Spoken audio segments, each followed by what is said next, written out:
We've been getting a lot of Snow Bros lately. If you guys have followed me for a long time, y'all know I really love the Snow Brothers. Since way back in the day in the arcade, down the street from where I live, there was a 7-Eleven.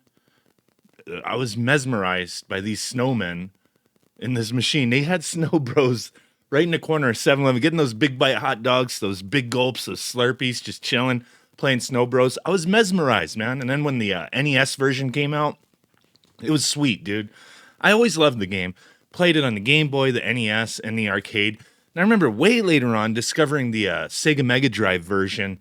And I think in the early 2000s, I got my hands on a legit copy of it. But I was never a big Genesis Mega Drive collector. So I loved playing it for a while, and then I wound up getting rid of it. So I wasn't really, like I said, big in collecting. But I kind of wish I didn't get rid of it because, man, that thing goes for quite a bit of money now.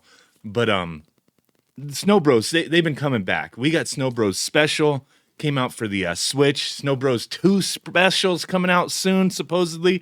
I did do a video on the demo, I believe, a while back. Seemed pretty neat. But what I wanted to talk about today was a couple quick things. Snow Bros Wonderland. I knew this game was announced, but it kind of flew under my radar when it was released. I wanted a physical copy of it, and it was going through limited run games, I believe. So it released in Japan physically and in the UK and Europe. I got a copy through PlayAsia, actually. They had the Japanese version and then the European version. So I've been playing this, and I was skeptical at first with Snow Bros Wonderland. It looked kind of weird. It was like it doesn't really fit the normal Snow Bros, jumping around, throwing snow at these guys and these little platforms, Bubble Bobble style. But it turned into like a platform puzzle action style type game, almost Super Mario style. And that's what it is. And I'm actually digging it because it does feel like Snow Bros in that sense. Like they've transitioned into that, platforming 3D worldview style. They transitioned very well, in my opinion. The music, the sound effects, it does have that, retro style that gets tossed in there occasionally. The only thing I don't like is that it kind of feels like they take it too serious at times with some of the cutscenes and whatnot in the beginning of the game and just the character style. I kind of wish they went the Super Mario or Sonic style where, sure, you could have like these crazy things going on, but keep it a little more cartoony and less serious. That's my only little tiny nitpick. But so far, I've been having a lot of fun playing this game. You can import it if you want. Switch is region free. I believe it's out on PS5 Switch. The only other thing is I did notice a few spots the game did kind of have a few minor slowdown issues, but it's still very playable. There's a lot of little unlockables in the game. It's not overly difficult. I've gotten through the first few worlds, and I'm playing on normal. You have like easy normal, and then like hard mode. And it appears like you collect like these sushi coins by getting a high score in each level or collecting the sushi and all the little bonus items. So you'll get more coins. Like you only have one life, but the more coins you get gives you like more continues essentially. It starts out like continues are like 10 coins.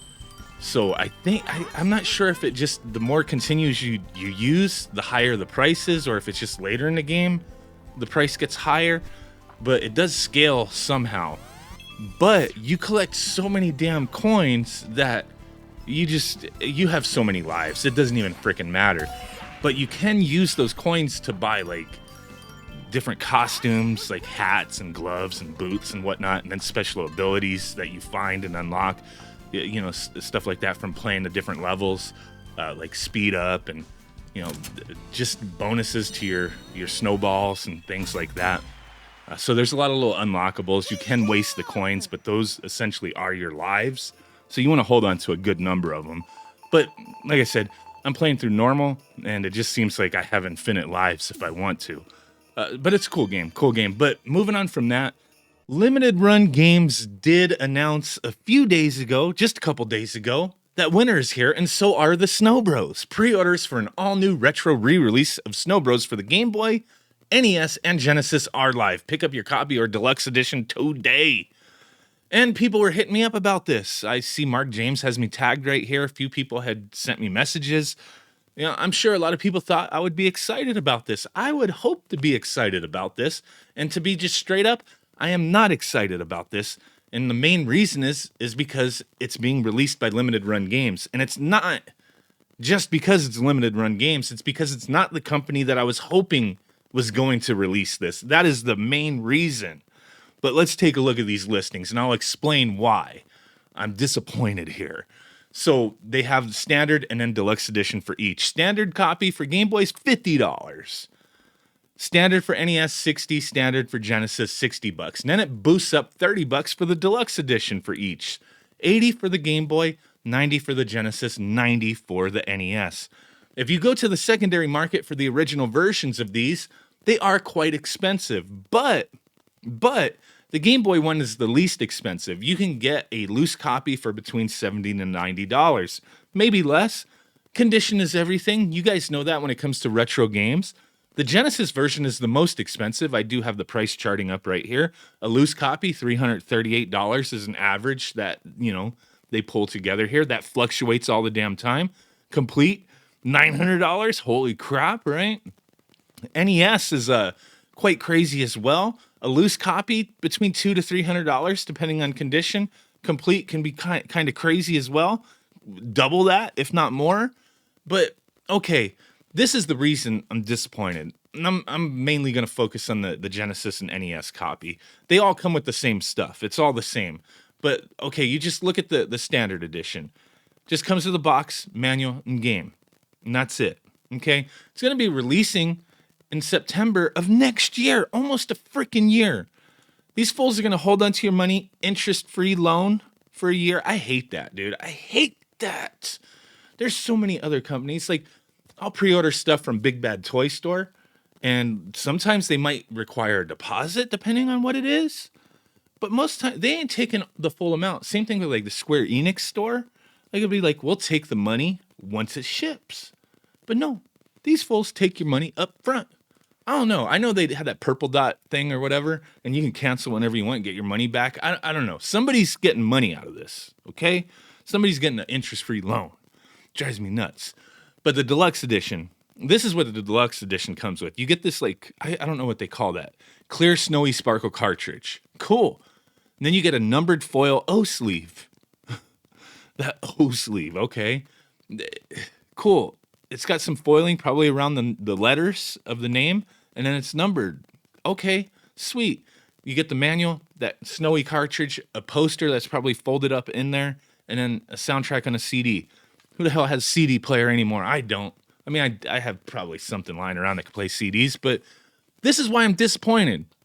Because typically, for less than this, Retrobit would do something like this with a cartridge like this, and like a hard case with a magnetic enclosure that just looks sweet for the NES and the Game Boy. And it would probably come with like an acrylic stand or something that you could display the cartridge on. It would have like characters on it. It would come with like some extras, and it would be cheaper than this. And it would just be a very high quality package.